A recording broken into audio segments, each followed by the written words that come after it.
Hello बच्चों, कैसे आप लोग? आई होप आप लोग अच्छे होंगे। आप सभी का माई मैथ क्लासेस में स्वागत है।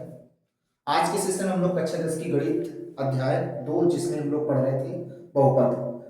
पिछले सेशन में हमने आप लोगों को बहुपद के बारे में बहुत अच्छे ढंग से समझाया था और जिसमें केवल परिचय और उदाहरण एनसीईआरटी थे। अगर आप उस सेशन को नहीं देखे हैं तो आप उस सेशन को जरूर देखिएगा। उसमें जितने भी बहुपद के क्वेश्चन हो सकते थे, उदाहरण हो सकते थे और उससे संबंधित परिभाषा हो सकती थी, उनको हमने सबको एक एक करके समझाया। आज के सेशन में हम लोग प्रश्नावली 2.1 के एनसीईआरटी प्रश्न हल करेंगे, जिसमें हमें इसमें शून्यकों की संख्या बतानी रहेगी और इसमें केवल बस एक ही क्वेश्चन है और इसके बाद ये प्रश्नावली खत्म हो जाएगी। इसके बाद जो हमारी प्रश्नावली रहेगी वो हमारी सेकेंड प्रश्नावली रहेगी, अर्थात करने का मतलब 2.2। आज के सेशन में हम ये प्रश्न एक करेंगे जिसमें हमारे ग्राफ दिए रहेंगे। आपके पेपर में ऐसे ग्राफ बन के आएंगे और उन ग्राफों में आपको शून्यकों की संख्या प्राप्त करनी रहती है। तो आइए हम लोग इस प्रश्न को समझते हैं। समझने के क्या कह रहा है, किसी बहुपद px के लिए y बराबर px का ग्राफ दिया गया है तो प्रत्येक स्थिति में px के शून्यकों की संख्या ज्ञात करना। हर तरीके के अलग अलग आपके ग्राफ बनाए गए हैं और प्रत्येक ग्राफ में आपको शून्यकों की संख्या ज्ञात करनी है। ये आपको ग्राफ 6 ग्राफ दिए हैं, आपको ये नीचे वाला ग्राफ सही समझ में आ रहा होगा। और एक चीज आप याद रखिएगा, अपने पास एनसीईआरटी बुक जरूर रखिएगा जो आपके स्कूल में चलती है और उन क्वेश्चनों को मिलाइएगा। अगर कोई क्वेश्चन छूट जाता है तो आप उसको कमेंट कीजिएगा और हम उसको अगले सेशन में ऐड करने की जरूर कोशिश करेंगे। देखिए, पहला क्वेश्चन हमारे पास इसमें दिया है, ये ग्राफ दिया और इसमें से कह दिया कि शून्य की संख्या y बराबर किसके है, px के। तो हमें x की तरफ अगर कोई भी ग्राफ बन रहा होगा और जितने बार उस ग्राफ को काट रहा होगा x अक्ष के, वही हमारे शून्य होंगे। अब इसमें से किसी ग्राफ x अक्ष में से काटा है तो अगर कोई नहीं काटा तो हम यहां कह सकते हैं कि कोई यहां पर कोई शून्य नहीं होगा। अतः अतः यहां कोई शून्यक नहीं है, कोई कोई शून्यक नहीं। इसी प्रकार यहां एक सच को कितने बार काटा है, एक बार। तो यहां लिख देंगे अतः अतः यहां एक शून्यक है। कितने शून्यक है, यहां कह सकते हैं एक शून्यक। सेम इसी तरीके यहां एक सच को कितने बार काटा है, तो यहां एक सच को एक ये है, एक ये है, एक ये। तो कितने हो गए हमारे पास, तीन। तो हम यहां लिख सकते हैं अतः यहां तीन शून्यक। कितने शून्यक है, तीन शून्यक। सेम इसी तरीके यहां कितने बार एक सच को काटा है, तो दो बार। तो अतः यहां लिख देंगे अतः यहां दो शून्यक। कितने शून्यक है, दो शून्यक। यानी शून्यकों की संख्या कितनी हमारे पास, दो है। यहां पर कितने एक सच को काटा है, तो एक सच को एक बार, दो बार, तीन बार, चार बार। तो हम यहां कह सकते हैं कि अतः यह चार शून्यक है, चार शून्यक है। सेम इसी तरह इसमें देखिए ये कितने बार टच किया एक्स अक्ष को, एक बार, दो बार, तीन बार। यहां हम कह सकते हैं कि अतः यहां यहां यहां कर लीजिएगा, यहां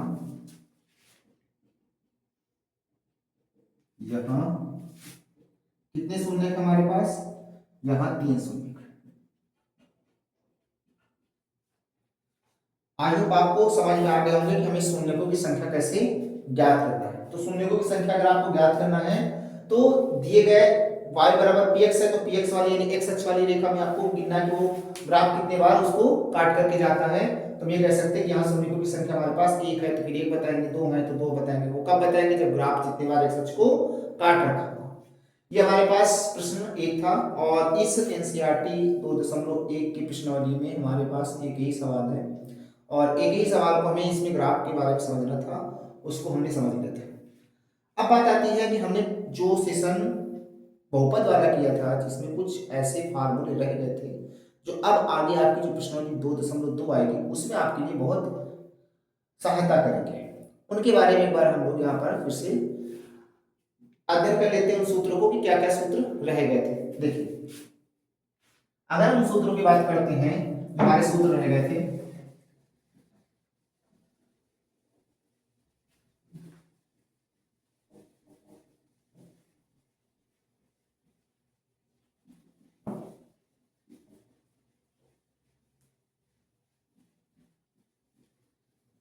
देखिए यहाँ पर बात ये आती है कि जो हमें शून्यक दिए जाएंगे वो शून्यक हमने पिछले सेशन में शून्यक आपको निकालना सिखाया था कि शून्यक कौन कौन से आप निकाल सकते हो, लेकिन आज हम आपको एक शून्यक निकाल करके समझा देंगे।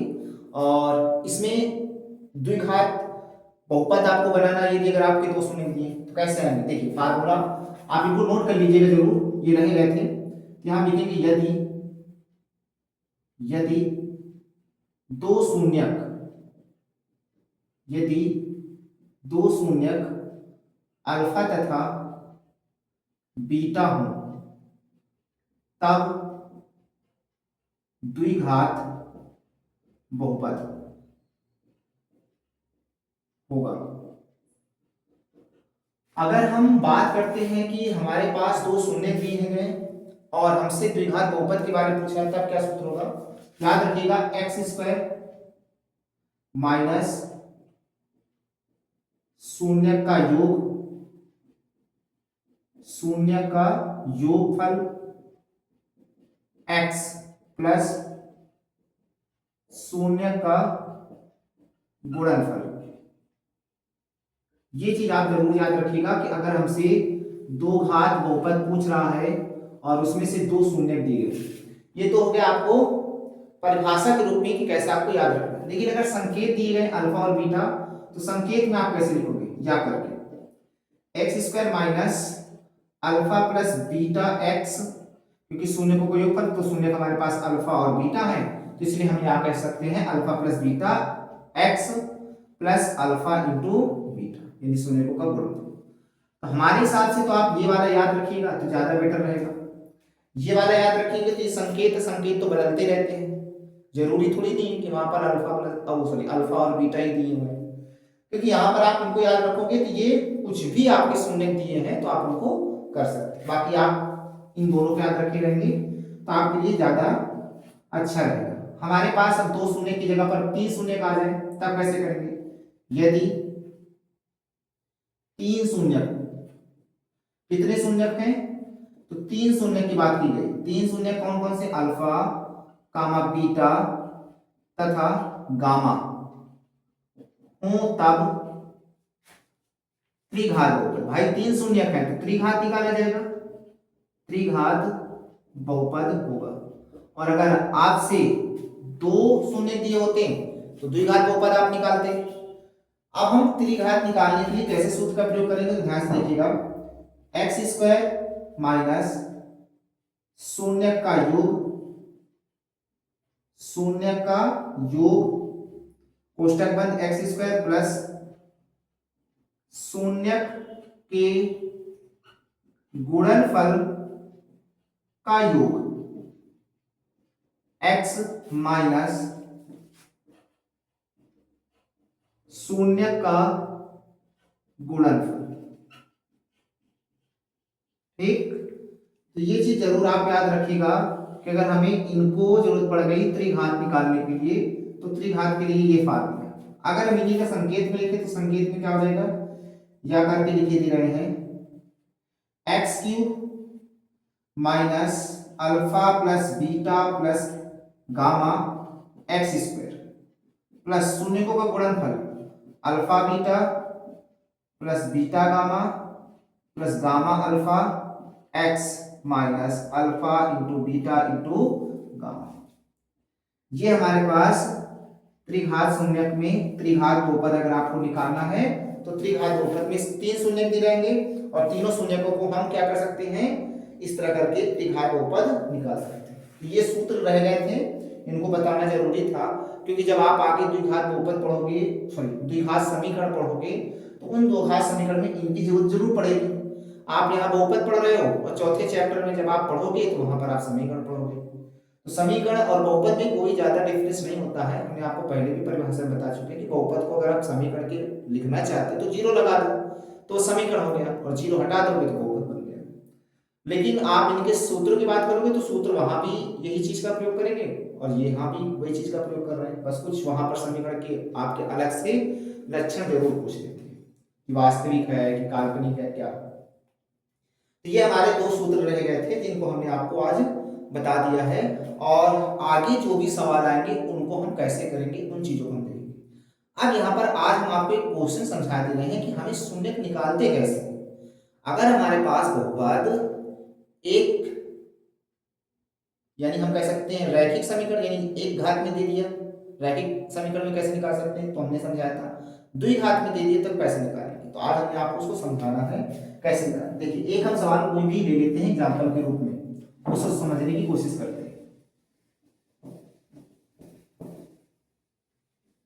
बाकी जो हमारी सेकंड प्रश्न वाली है उसमें आपको ज्यादा सोचने की जरूरत नहीं है, उसमें आपको केवल द्विघात बहुपद पढ़ना है और द्विघात बहुपद के आपके सवाल आएंगे कैसे करना है। आज हम आपके केवल ये बताना है कि द्विघात बहुपद के शून्य कैसे निकालते हैं, द्विघात बहुपद के शून्य कैसे निकालते हैं इसकी बात करते हैं।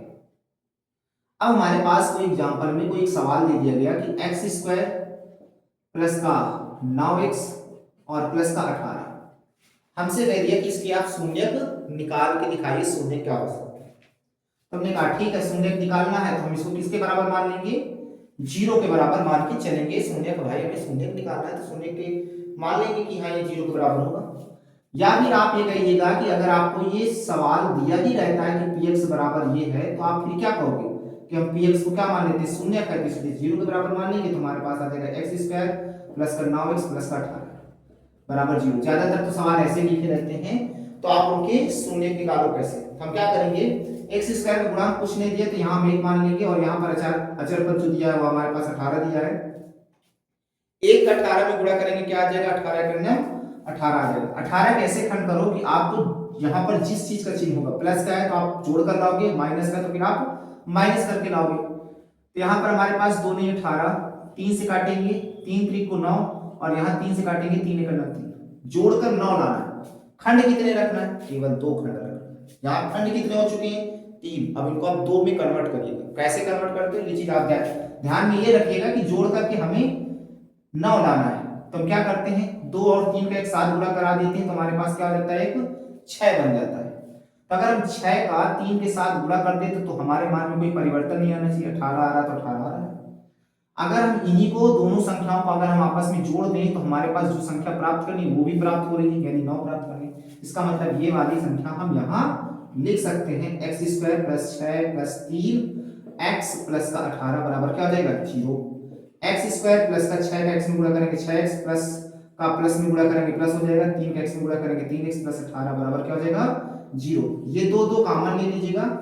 अगर हम इसमें देखें इसमें क्या कॉमन मिला, इसमें भी x है इसमें भी x है तो हमारे पास x कॉमन हो जाएगा। x से x कट जाएगा तो क्या बचेगा x बचेगा, प्लस x से x कटेगा क्या बचेगा हमारे पास 6 प्लस यहाँ कॉमन क्या दिख रहा है, यहाँ x है इधर x है नहीं है तो x कॉमन मिलेगा। गिनती यहाँ 3 है यहाँ 18, क्या 3 के पहाड़े में 18 आता है, तो अगर आता है तो हम यहाँ 3 कॉमन ले सकते हैं। 3 से 3 कट जाएगा क्या बचेगा x प्लस प्लस का गुणा करेंगे प्लस आएगा और 3 का भाग 18 में देंगे 6 बार जाएगा बराबर 0। ये दोनों संख्याएं सेम आनी चाहिए, अगर सेम आ रही तो आपका गुणनखंड कर रहे हो सही है। x दूसरे ब्रैकेट में क्या जाएगा x प्लस 3 हमारे पास 0 के बराबर हो जाएगा। हमें शून्य निकालना है तो x प्लस 6 को 0 के बराबर रखेंगे तो x बराबर 1 प्लस का हो जाएगा कैसे हो जाएगा माइनस से, तो x होने का हमारे पास माइनस से आ गया। x प्लस 3 बराबर 0 रखेंगे तो 1x बराबर क्या आ जाएगा माइनस का 3, यानी दोनों शून्य कैसे हैं माइनस में, एक 6 है और एक 3। अब यहाँ पर क्वेश्चन ये पूछता है कि दिए गए इस बहुपद में शून्य कैसे होंगे, धनात्मक होंगे ऋणात्मक होंगे कैसे होंगे। यहाँ पर आपको शून्य कैसे दिख रहे हैं, दोनों ऋणात्मक, तो हम ये कह सकते हैं कि दोनों ऋणात्मक हो सकते हैं। और यदि अगर आपसे कहते हैं कि शून्य के ही निकालो कौन कौन से शून्य हो सकते हैं, तो हमारे पास 2 शून्य दिए गए हैं, इनके शून्य हो सकते हैं। अब यहाँ पर हम लोग इस सेशन को इतना ही रखते हैं। आगे जब आपको सेशन में आपको मिलेंगे प्रश्नावली 2.2 में तो आप उसमें जरूर पढ़ेंगे कि सवालों को कैसे करना है। आपके उसमें जितना भी हमने पहले सेशन में समझाया था कि बहुपद क्या है, उनके शून्य कैसे निकालना है, तो हमने सब चीज उसमें बताया कि और शून्यों की संख्या ग्राफ में कैसे निकाल। तो आज हमारी प्रश्नावली 2.1 में ग्राफ के बारे में केवल एक सवाल दिया था, उसके बारे में हमने समझाया। अगर आपको वीडियो पसंद आए तो आप लाइक कीजिएगा और चैनल को सब्सक्राइब कीजिएगा और अपने दोस्तों के पास ज़्यादा से ज़्यादा शेयर कीजिएगा। मिलते हैं अगले सेशन में, थैंक यू।